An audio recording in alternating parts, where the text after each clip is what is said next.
This is Aaron Levine, LG Insurance Agency, hanging out with my friend Joe Boscia on another episode of the Who You Work With Matters podcast. I know Joe has a ton of who's in his life because we're going to get into some fun stuff because Joe has more side hustles than Gary Vaynerchuk. Maybe not, but I think we're going to get into a lot of different ideas and some really cool things. So you and I first met, I was sponsoring a charity event at Rooney's Oceanfront that Darryl Wartleman put together.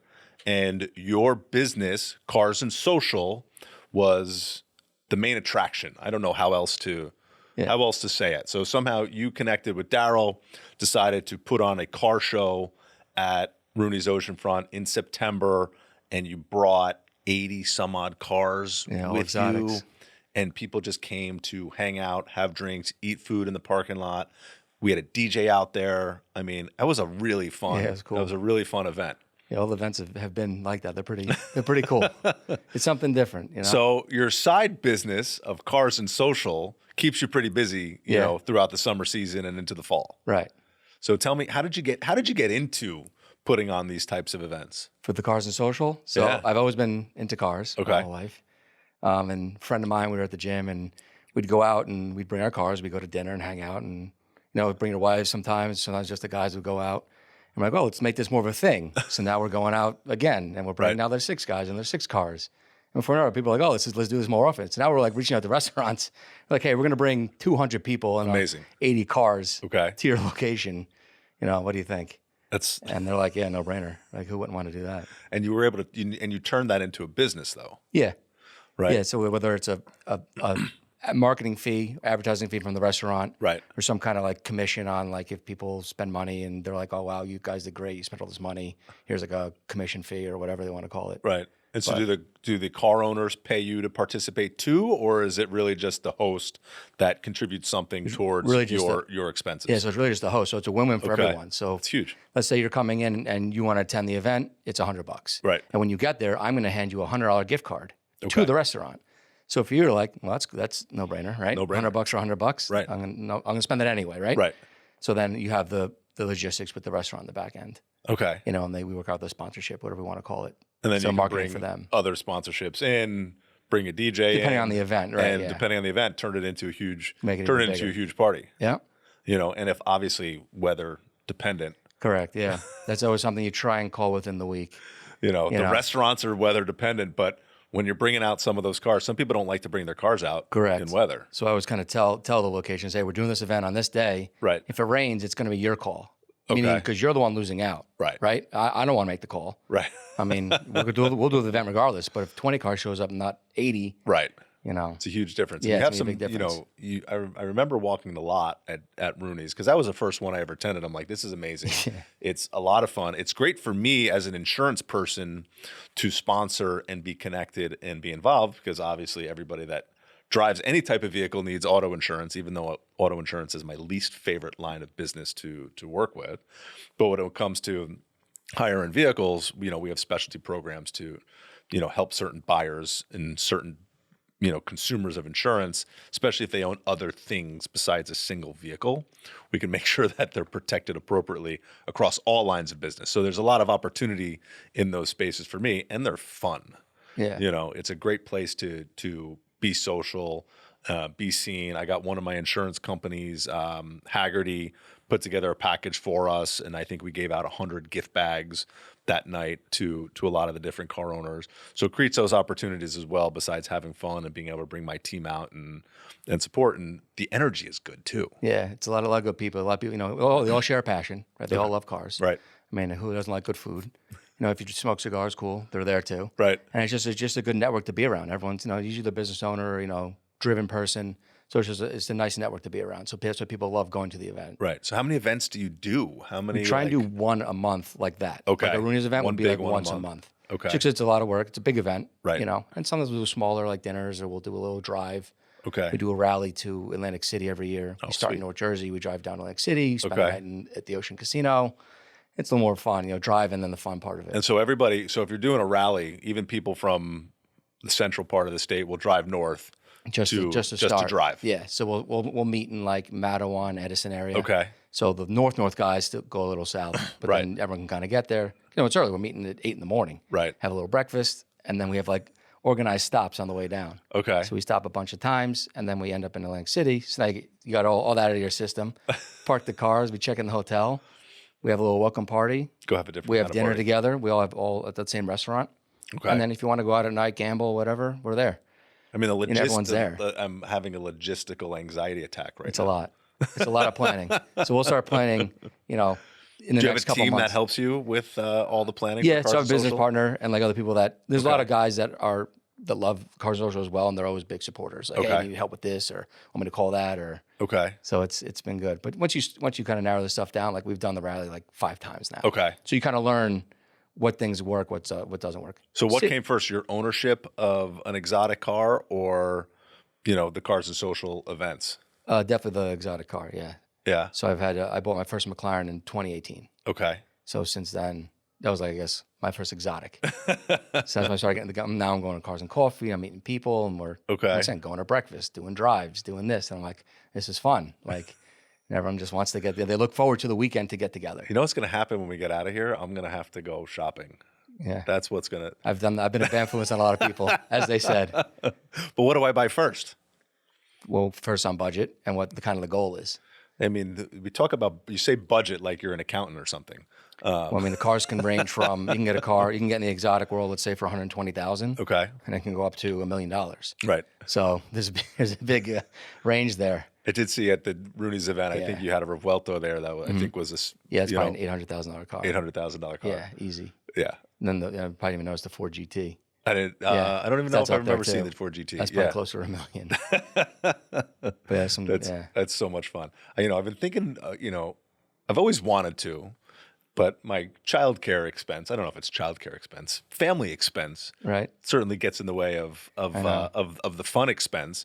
In your profession as a tax professional, do you help people with when it comes down to buying cars now? Because it's your hobby is now your expertise. Yeah. Does it translate into the tax world? Well, it's funny that when I first got the first McLaren, I was going to shows. Obviously, I'm promoting myself, Right. the Boscia and Boscia PC, and doing all the tax stuff, just to meet, more, let's say, wealthier people with businesses, and Right. and that need tax help. Okay. So that's how it started, and then from Cars and Social, it's even more now. People are reaching out to me like, "Oh, you're the tax guy, right? Your license plate says Tax King. That's you." I said, "Yeah, that's me." Like, "Oh, can we set up an appointment for taxes?" And So I'll do you think business, if I'll I do buy a this. Lamborghini, I'm going to have more success selling insurance to people with exotic cars? Possibly So I I, mean, can we write have- it. So I can write it off as a business expense then. a portion of it, I would. You'd have to prove that you're landing clients too. Okay. But I can't have a McLaren and say I'm going to all these events to land clients, and then the IRS would say, "All right, show me the clients that you landed." And I'd say, "Oh, there is none." Okay. People are like, "Oh, I want to buy a boat and take out all." I'm like, "Oh, we have to land clients though. You can't We just." have to prove it, right? Yeah, I you hear, have to- I hear that boat. Like I'm buying a boat in an LLC. I'm like, please don't. Yeah. Because we don't want to insure the boat in the name of an LLC because then you become a charter business. Right. And that's a whole nother world of insurance. But, in the car space, people are always buying cars Yeah. You in can- LLCs. And I'm like, what's your business purpose? Like, oh, I don't have any. I'm like, then you shouldn't be buying it in an LLC. Right. Unless Like, you even from an insurance perspective, insuring a vehicle commercially is significantly more expensive than insuring it personally. of course, yeah. So people get misled often by I'm going to put it in an LLC and then I'm going to put it on Turo, and I'm like, you're not going to make enough money Yeah. to offset the insurance cost. But you also have an exotic rental business, Right.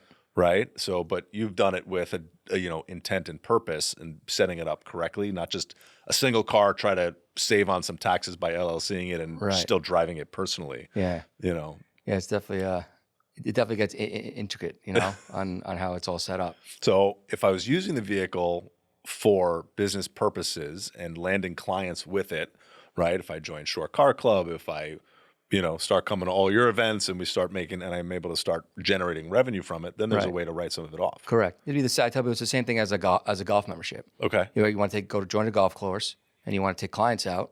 It'd be the same. That'd be your purpose on taking them on golfing, Right. right? You're going to talk business. You're going to spend time with them. Whereas as you were at the Rooney's event, you saw people were still hanging out, socializing just as much as if you were on the golf course. Absolutely. Just a different atmosphere. Just a different atmosphere. It's So- it's trying to figure out how many activities and hobbies I can have. Right. Yeah. While managing, family life too. You have a new baby at home, right? I do, yeah. How many kids do you have now? 2. 2 now, okay. Yeah, a So you're girl and a brand boy. new, and how old's your other one? Amelia is 17 months and Nico's 3 weeks. Oh, Yeah, wow. So I got You 2 are, young kids. I don't know if you have you're going to have to buy a Urus. You're going to have to buy an SUV to put some car seats in. Yeah. I might have to. And then I can rent it out on the weekends. Then you can rent it out. Then you can rent it out on the weekends. Now, what's the rule with respect to, the weight on vehicles for tax purposes? Right. So it's around 6,500 pounds or higher. Okay. So what that means is if the vehicle is more than that weight, if the vehicle is $200,000, you can deduct that full amount in your first year. In my first year, you conduct that full Right. if you buy it in a business name or just use it for It's supposed to be in the purposes. business name. Okay. So that it's cleaner that way. It's cleaner when you do cleaner, it that way. So you can deduct the whole thing. And do you have a hold period? Do you have to hold the vehicle for a certain amount of time? Nope. Right. So the idea is it's for high income earners. So if you make Okay. $200,000 a year, you would want to go buy a $200,000 car and then expense it, and your income's zero. Right. Like the idea is your income's, let's say, 500,000 plus. Right. Then you would buy the vehicle 200,000. Now you're knocking your income down to 300,000. Right. So you're saving, let's say, almost 40% on that Okay. $200,000. I mean, that's a nice little Right. savings, but you're not going to go and do that every year, in theory, No, unless you can justify it. unless you can justify it. Right? Oh, I had this It's all car. about justification, right? It's all about justification. When the audit comes, Correct. you have to be able to prove it. Right. Right? Like that's what you're getting Yeah. at is like you're good until you get in trouble. Basically, yeah. Well, I use insurance all the time when I talk to people about taxes. I'm like, you go drive around with no car insurance. Right. Until you get into an accident, you're fine. You're fine. Same until with you get to an people like, oh, my account's been great, never had any issues. I'm like, well, we never got audited. Once you get it audited, then you find out how good your account was. Right. Just like you find out how good your insurance policy was. Yeah. Right? Once you get into an accident, I didn't look at audits and insurance I literally the talk same about it way all the time. until Because now. people But are that like, oh, makes can I a do this? Can I huge do amount of that? sense. You can do whatever you want. I would tell people, like, they come in, they're like, oh, I want to expense this. I'm like, would you drive home right now with no car insurance? They're like, no, probably not. I'm like, all right, well then doing this expense is probably that same kind of risk if you got caught. It's a great. I'm going to start using that Yeah. one. Like, first couple times I use it, I'm going to quote you on it, and then after that, I'm going to own it. It's fine. But so, how No, did you get into the tax planning business? So my dad had started the business Okay. in the 70s. He bought our office building in 1981. Nice. So he's been there forever. Okay. I graduated college, jumped in with my dad. So it was me and him for a couple years. My brother graduated college. He went to PwC for 2 years, got his CPA, didn't like the whole corporate world. So me and my dad were like, oh, why don't you just join us? Obviously, family business. He comes in, a couple years go by, dad's retired, and now me and my brother are still keeping the legacy going. Do you guys fight in the office? So I was joking, me and my brother are like, I'll have him on one day. He's like, we're very opposite, Okay. which works in business. That's great. Right? Yeah, totally. So I would joke, if there's 2 of my brothers, all the work would be done perfect, and we'd have no clients. If there was 2 of me, we'd have 2,000 clients and nothing would get done. And nothing would get done. You've So got that. it's you've a got good that balance, Perfect, yeah. You got that perfect balance. Yeah, so we're I know different, having but it's perfect. Grown up with a brother, fighting all the time. Like I couldn't. My brother and I get along great. Yeah. And we would probably work very well together on certain aspects, but he's not as he's very marketing like I am, very visionary. Right. So we would definitely butt heads when Yeah. it comes to that because you don't have anybody with the analytical side. Yeah, that's usually everyone. The data junkie. That's what everyone says, like, oh, you and your brother. I'm like, but we're different. Like, we're very different. We have Right. different qualities, which is great for business. Right. Yeah, that's awesome. So tell me about the we talked about cars and social. We hit on the rental business. So you also do exotic car rentals. So you have a Huracan and then Right. you have a partnership in some other vehicles as well. right. Yeah. So how does that all work? So same thing. So we have the cars. You finance them. I mean, I finance them. Some guys can pay them cash, but I can't. Okay. So we finance them, and you try and get the best rate. At the end of the day, the interest is the deduction for the company as you're pulling in the rental income. So the cars get rented on a daily basis. You Okay. get 24 hours, 125 miles, and then you take like a big security deposit in the upfront because in Right. case anything happens, you have some kind of. Do you use a Turo service or do you use a third party or you're more direct? So right, we're more direct because of the value of the vehicles. Turo only lets you have cars up to 200,000. Got it. Okay. So the vehicles we have are over 200,000. So we could do them on Turo, but at the end of the day, they're only going to give you 200,000. Right. You're not So gonna you'd be be in a covered. big loss if something happened. Yeah, and you can't collect a big enough security deposit No. to make yourself whole again, right? It's that Yeah. it's that depreciative period, right? The asset depreciation, that's a big issue Yep. with insurance and high value vehicles. and then, time off the road. Correct. If you have an accident, that time off the road is huge. And, when I talk to people that are renting cars, right, we're talking generic rentals, Yeah, any rental. Hertz, Enterprise, whatever it is.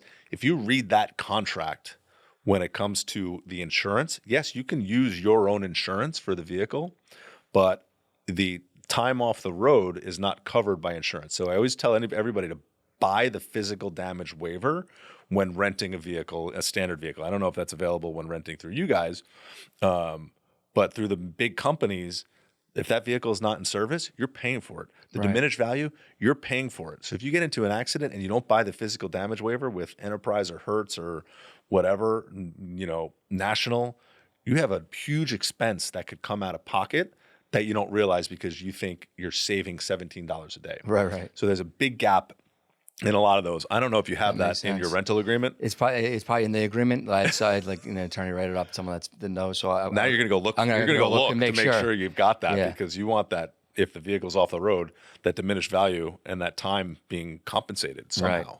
That makes sense. But like on the cars like we have, so like say in the wintertime in New Jersey, the car's maybe gonna rented 1 to 2 times a month. Okay. Whereas in the summertime, it'll be rented 8 to 12 times. Yeah. Which is great. So I mean, it's not like it's rented 30 days a month. Right. 24/7. Right. So and I see that would help. I've seen it like you post it all the time, like wedding people rent it for weddings and photo shoots and all the.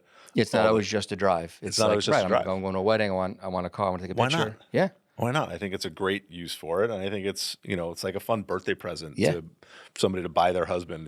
Here's the keys for a day. Go drive, go have fun. Yeah. 24 hours, 125 miles. We're not getting very far, but no. But you get to experience something that maybe you wouldn't want to purchase, whether you can afford it or not. You might say, I just don't want one, but I want to be able to drive for a day and have the experience. Right. And you know what? That's true too. Like I thought about that, like wanting to buy a vehicle. Like, all right, let me rent it first to make sure I like it. And I did that once. I rented, I forget what it was, but I'm like, oh, let me look at this. I needed a rental car, so I rented a Range Rover in Arizona somewhere. I'm like, you know what? I really don't like it. Right. I had it for 5 days, and I couldn't wait to get rid of it. Like, I don't want to buy one. So I got to rent it and use it for a week and really understand, like, this is not the truck. It's like the perfect test drive. Me. It's a perfect test drive. Yeah. If I can do it with something else, like it's a great idea for people to. We had someone reach out. We have a Ferrari in the fleet, and they were looking for that specific one. Like, we wanted to rent it for the day to kind of because you can't just go to Ferrari and like, I want to test drive. Like, who are you? You can just go test drive our car. So, what other cars do you have in the fleet? So we work with other companies as well. So, like, say we have a McLaren and a Lamborghini, where someone else would have a Ferrari, or someone else would have a Rolls Royce, or someone has the Lamborghini truck. Okay. You kind of like all work together in a way, right? Instead of everyone having every car in the fleet, right? So if someone this way you can refer it back and forth, exactly, because someone's reaching out for usually something specific, right? And then even by color. Okay. Like you said, for the weddings, it's either going to be white or black. Got it. Like either Rolls Royce, a black one, or a white one. Okay. Or the Lambo truck, they want white or black. They don't want a bright green car at their wedding. But if you buy a Lambo truck, you got to buy a bright green one, right? The color matters. It does, but not for weddings. Not for weddings. It doesn't. The car needs to be subtle in the background. But when you're buying for value, right, the packages and the paint color all make a difference, especially when it comes to resale later on. As long as people like it. Like they always say, it's an ugly speck. It's a speck, meaning certain people you may like it. You might think the green with orange wheels looks great, but someone else is like, man, I don't really like that. I don't know. I'd be bored. It's cool for like day one. Yeah. And then it's like, not some of those not my colors style. It gets old after a while. Having the bright red interiors or bright yellow. I'm a big fan of the matte colors. Like I had, I've had two. I had a matte white M4, and then I have a matte gray X7. Yeah. I love some of the matte colors on the right car. The matte colors are so good, and BMW does a great job with their matte colors. And, so I'm still a big fan of the matte, except when they get chipped, they're impossible to repair. That's why I learned that the hard way. So our Lamborghini is gloss black okay. and has a matte PPF on it. So a paint protection film okay. around the entire car. So it looks matte black. And now if something happens, right, you're not damaging the paint or anything. You're not damaging the paint. So actually when it was rented once, someone had a little ding from a rock. So the PPF ripped on the front bumper. Right. So all we have to do is replace the PPF. So you rip off the PPF. A couple $100. Yeah. Compared to. I mean, the client had paid for it. We took it out as security, but I'm saying, which is fine for me. Right. So we get the new PPF put on the front, and then the car's protected. I love that. So So that's another many, way to so get many into more that. things to know about, right? Like understanding the maintenance and the service and what goes into protecting the Right. vehicle. You know, I you know, on a BMW, I'm not going to worry about it. Yeah. But maybe I should. It still gets expensive. Yeah. I mean, Getting everything fixed, you know, that one's gone and it's on to the next. I'm and sure trying you to see figure the out what to insurance do. claims on any kind of foreign car. They get expensive quick, you know, 10, 20, 30,000. Well, custom paint's an issue with insurance too, right? We see that where insurance companies don't want to pay for paint. The cost of paint, right, for certain vehicles is obscene. Yeah. Especially if it's a custom type color or some of these matte paints that are ridiculously expensive. We did a video with Paul from Lee's Garage not too long ago, and I forget, he was telling us about one specific paint. I think it was like Mazda, like the Mazda red. Yeah. He's like, it's such a specific color. He's like, he said it was like $400 a liter Wow. for the paint, right? Super expensive paint for a Mazda. And then you have to match it. And Right. and you have to match it. You now have to if a make car's 3 sure years it's old. perfect. Yeah. Becomes that becomes a whole new headache. Yeah. Insurance companies are like, it's a red paint, we're going to paint it red. Like, Right. No, you know, on a Lamborghini, you're not taking like, okay, you have a hunter green Lamborghini, Right. we're going to repaint it bright green. Like, Right. not happening, right? That $30,000 paint upgrade needs to be matched. Not every insurance company wants to do that. Right. You know, so choosing the right insurance company is just as important as anything else. So what other side hustles do you have? We've been, you know, we started this as more side hustles than Gary Vaynerchuk, so Yeah. keep going. Right. So the tax firm, you know, fed the Cars and Social, which now also feeds the exotic rentals. And then also I have real estate, rental real estate. Okay. I have multifamilies for residential. How many units do you guys like have? 20. 20. Nothing too crazy, but, you know, enough. How do you have time for it all? And I figure it out.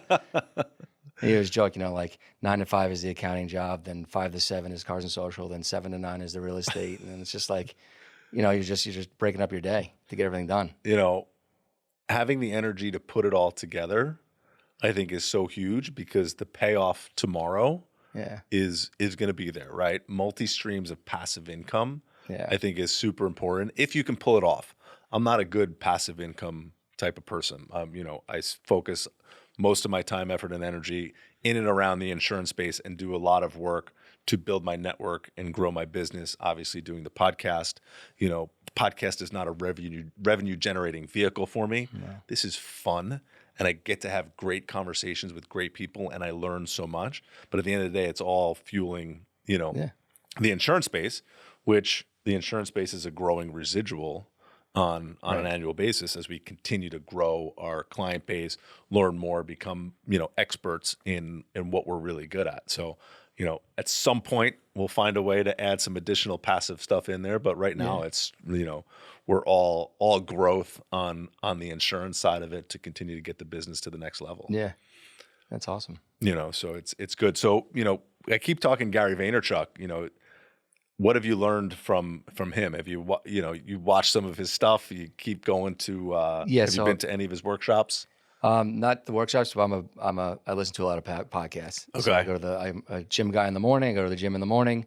So when I'm at the gym, it's funny, I listen to podcasts. Okay. People always think, you know, listen to music and whatever. I'm like, I'm just all podcasts. So every day is it's either like Gary Vaynerchuk or Bradley or Andy Frisella or Okay. I'm just rotating everybody and just trying to take, you know, all the good stuff from everybody. So I go back and forth between books and podcasts.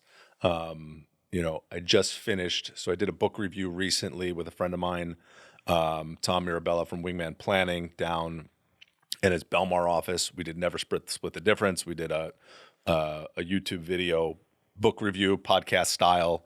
Then that led me down another, you know, another book by Jim Camp, Start with No, a negotiating book, which talks about the word no and the power of the word no. And I used a reference, and I actually put this on my LinkedIn today because I posted the video and I'm like, the power of the word no, try negotiating with a child. Because you tell a child something, you know, ask them to do something, they're going to say no. Or a child asks something of you, you're going to tell them no, and then the negotiation starts. Negotiations start with the word no more than they do with the word yes. So it's kind of cool when you think about the power of the word no. So that was a book I just finished. Awesome. And then I'll go back and forth into some podcasts, a lot of business related podcasts, just to keep it going. Less music, more podcasts. Always trying to learn. Always trying to learn something. I never listen to music anymore. Like I used to all the time. Even in the car when I'm driving, seeing clients are doing anything, it's like I'm listening to podcasts. Right. The only time I listen to music when I'm in like the McLaren, like it's the weekend and like 20 minutes to go drive around, I'll put some music on for once. And you can go get zone out relax, for a listen little to the bit. exhaust, put the windows down. Because you want to put the windows down and not have people listening to your podcast. Well, that too, yeah. Some of those guys curse and scream sometimes. So it's not exciting to watch McLaren drive by listening to Gary Vaynerchuk. Right. You know, it doesn't work. All right. Last tax question before we wrap it up. Now, you know, there was a government shutdown. The government was shut down for 47 days. Is the IRS back open? What do we have in store for 2026, or what do we need to know before we get ready to file our 2025 taxes? All right. So the IRS was shut down. Everything is technically up, back and running. I mean, I don't know anyone there. How's the backlog? That's what I'm saying. It's probably a mess. So if you were waiting on anything, I would still keep waiting. Keep waiting. Whether it's a refund, whether it's a response to a letter, whether it's whatever it is, I would just keep waiting because I'm sure they're still backlogged. New President Trump put that big, beautiful bill in. That will be in effect also.